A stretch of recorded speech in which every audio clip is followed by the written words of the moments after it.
All right. Last time we talked, things were getting hot.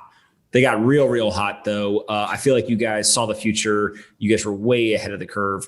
What has happened? Just give us like a state of the union of the NFT market from your perspective. Where are we and what's happened so far?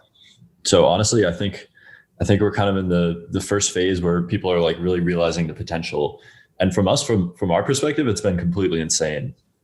The stat I always like to give about this is November 2020 last year.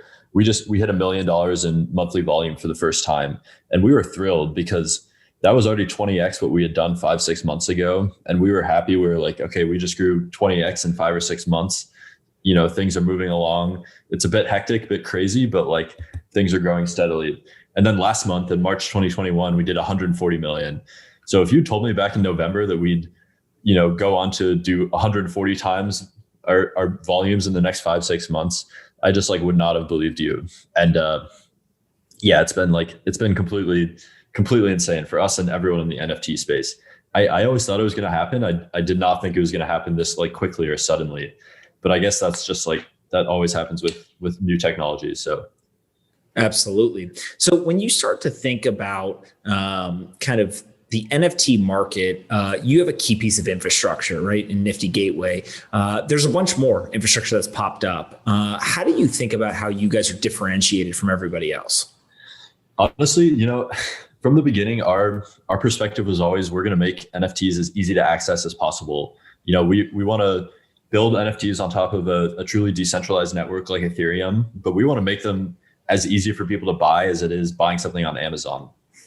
And that honestly, when you look back at the history of crypto, it's kind of amazing how many businesses are started with that same intent, because crypto is this incredible technology that people just have a difficult time accessing. It's just really, hard to use for the average person. I mean, this is the same thing that motivated Coinbase. They were basically said like, crypto is going to be huge, but regular people need an easy way to access it. So honestly, that's always been our drive and our motivation, making NFTs built on Ethereum, a truly decentralized network, making those as simple to access as possible. And I really think that's been enormous in our success so far, because most of the people that we talk to, most of the people that are collecting NFTs on Nifty Gateway,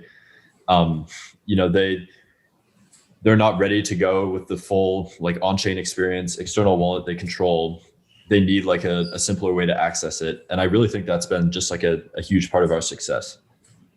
Yeah. So when you talk about early access or easier access, not necessarily early, but easier access, what are some of the things specifically that you guys have done that you think has kind of manifested that access? Yeah, it's a great question. We really had to iterate towards this. The first thing that we did was just let people buy NFTs with a credit card. And that was back in 2019 that we launched that, and we worked with CryptoKitties and Axie Infinity. From there, we decided, we had to take it a step further, which meant we had to build a system where you could sign up and get started collecting NFTs without ever onboarding into cryptocurrency, without signing up for an external wallet, just signing up with an email address and password. And so that's really what we've reached now.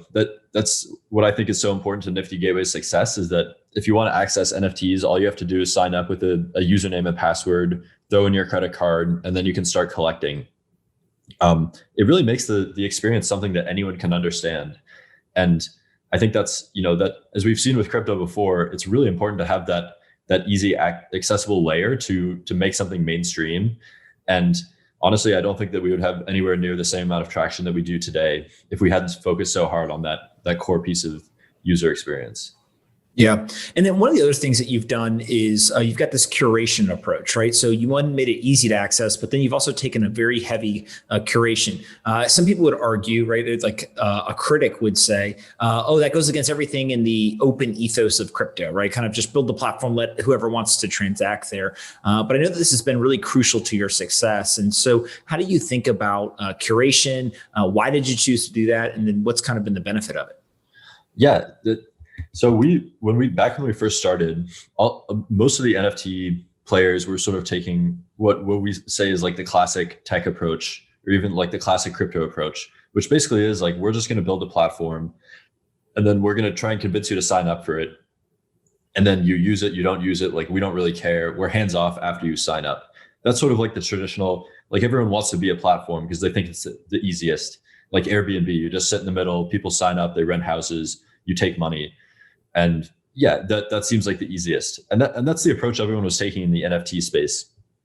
What we thought about was, okay, if you look in the art and collectibles world, you kind of don't see that. Like people are almost explicitly not a platform, and instead it's much more of like, okay, we're going to go out and select the best artwork. We have a ton of knowledge in the space, so we're going to curate artists who we think are promising, and then because we curated them, their reputations will grow. Like we're basically what art galleries do is they lend their brand to the artists that they present. And we thought, okay, NFTs are the future of art and collectibles. It's likely that we'll see that same dynamic replicate itself in the NFT space. There were already curated platforms back then, platforms where you had to apply and get in. But we took it a step further and we said, okay, every single release that we do on the primary market, we're going to curate. And every single release we do, we're going to talk one-on-one with the artists. We're going to help them figure out their pricing, help them figure out their quantity, like help them monitor the health of their market, and really like be a true partner to them. That was always our vision, that we wanted to be a true partner to the artists that we partnered with. And then I think that has also been really, really important. Nifty Gateway, the artists on Nifty Gateway are the highest earning on average out of all the NFT platforms, because we spend so much effort partnering with them and really trying to help them grow their careers and help them monitor the health of their market.